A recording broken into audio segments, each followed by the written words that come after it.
a parte 3 da aula 1.3. Pretendo resumir agora nesses próximos 9 minutos o restante dos slides para direcionar vocês, ok? Então nós estávamos falando sobre a teoria científica, sobre as teorias administrativas, que algumas unidades, por exemplo, de fábricas multinacionais possuem o mesmo contexto teórico administrativo de ambientes assistenciais e hospitalares, ok? Então o principal teórico da teoria científica, qual é?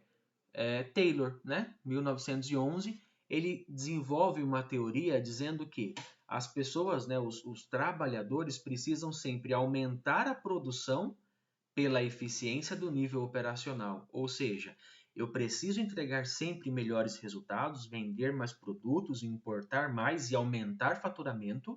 Contudo, eu preciso garantir dentro da minha equipe a eficiência do nível operacional. Portanto, preconizava para isso o quê? A divisão do trabalho a partir de especializações, né? Digamos que ninguém é bom em tudo. A pessoa que funciona melhor uma veia, outra pessoa faz um curativo melhor, né? E aí tem-se a divisão daquilo que é trabalho intelectual e o manual, né? A princípio tem lá a dicotomia do médico vezes a enfermagem, médico como intelectual e enfermagem como manual. Depois do rompimento com a dicotomia, né, de subserviência, né, à medicina, a enfermagem também passa a trabalhar a partir dos impactos, né, e aspectos intelectuais, sendo um campo de profissão específica, né? E dentro da enfermagem, a gente divide trabalho. As pessoas que operacionalizam o cuidado e as pessoas que gerenciam o cuidado, né?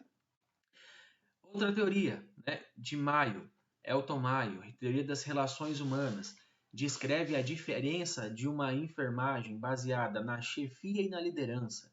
Ser chefe é diferente de ser líder, né? Ele traz para a gente a humanização e democratização da administração de pessoal, né? Traz em consideração o fator psicológico, a cooperação, a motivação humana para fazer os enfermeiros se tornarem líderes e não apenas chefes, ok? E aí, para a administração do serviço de saúde, baseado nessas teorias, o que nós precisamos? De planejamento, obviamente. Se eu não sei aonde eu devo chegar, né? Qualquer ação que eu faça basta, e essas ações não necessariamente tragam benefícios para os pacientes. A tomada de decisão é importantíssima, né? Para onde eu vou caminhar? Para o lado X ou lado Y? A estrutura da organização e os manuais, então aqui a estrutura dessa forma, e os protocolos que existem, né? Eles devem se operacionalizar de modo X ou Y. Os recursos humanos, a administração de recursos físicos e materiais é importantíssimo, né? Devo usar duas luvas, uma luva, coisas bem mais simples, né? Quanto mais robustas. Qual tipo de tecnologia eu vou usar nesse hospital? Um hospital cirúrgico, vou ter robótica, não vou ter robótica? Cirurgia de campo aberto, videolaparoscópica, né? Qual é a forma de trabalhar a assistência de modo geral? A supervisão, liderança e o trabalho em equipe são subsídios para administrar um serviço de saúde, certo? Planejamento. Devo, no planejamento, conhecer o sistema como um todo, organizacional, social e técnico, determina os objetivos de ações para todos os lados, tanto para mim quanto líder, né? Ou para os liderados. Estabelece prioridade. O planejamento te mostra, gente, aquilo que você vai fazer, para onde você vai. E antes de implementar qualquer tipo de ação, vamos retomar o exemplo da infecção urinária. Aumentou o índice de infecção urinária na clínica médica, preciso reduzir esse índice de infecção, portanto, preciso planejar o que eu vou fazer antes de implementar esse cuidado, né? Antes de implementar a ação para a melhoria. Aí depois disso eu tomo a minha decisão. Eu já percebi o problema, né?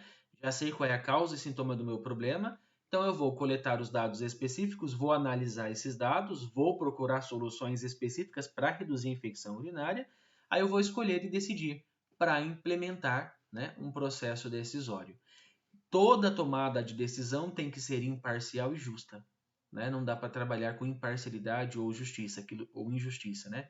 Aquilo que nós chamamos de 2 pesos e 2 medidas. Para um posto de enfermagem X, eu, enquanto gerente de enfermagem, vou trabalhar com tais estratégias para reduzir a infecção, porque o pessoal é bonzinho, coitado, trabalha bem, né? O outro posto, nossa, me dá um trabalho, reclama de folga, reclama de tudo, lá eu vou trabalhar diferente. Lá eu vou pegar mais pesado, porque a galera não trabalha bem e tudo mais. Então, sempre imparcial. Tomada de decisão, ela é técnica, ela tem que ser justa, ok? E Aí, as relações entre o trabalho pode ser um trabalho formal, né, planejado e definido em organograma, e o informal, que é aquele espontâneo, prestação de serviço, né? De qualquer forma, a organização do trabalho deve ser baseada em missão, visão e valores. Isso é um planejamento estratégico. Missão: o que eu sou enquanto Hospital X? Né? Qual a minha missão aqui enquanto Hospital X? Qual a minha visão? Onde eu quero chegar enquanto Hospital X? E para chegar onde eu quero e ser o que eu devo ser, quais valores eu arrasto comigo? O que eu não quero perder de vista. Ok?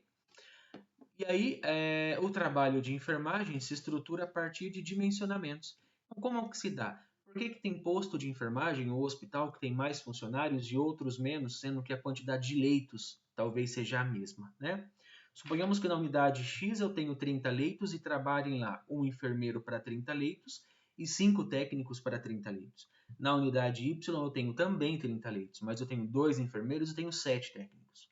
Então, o que me leva a dimensionar as pessoas diferentes do lado 1, né, do posto X e do posto Y? O que nós chamamos de protocolo de Fugulin. Né? Eu preciso identificar, por exemplo, qual o grau de dependência do meu paciente.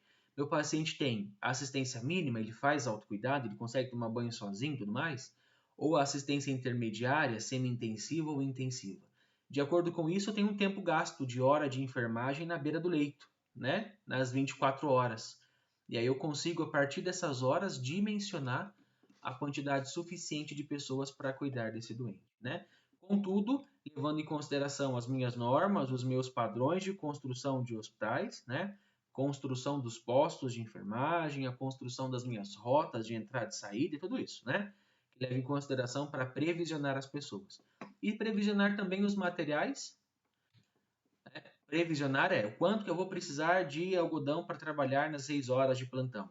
Provisionar, então eu vou solicitar para quem esse algodão.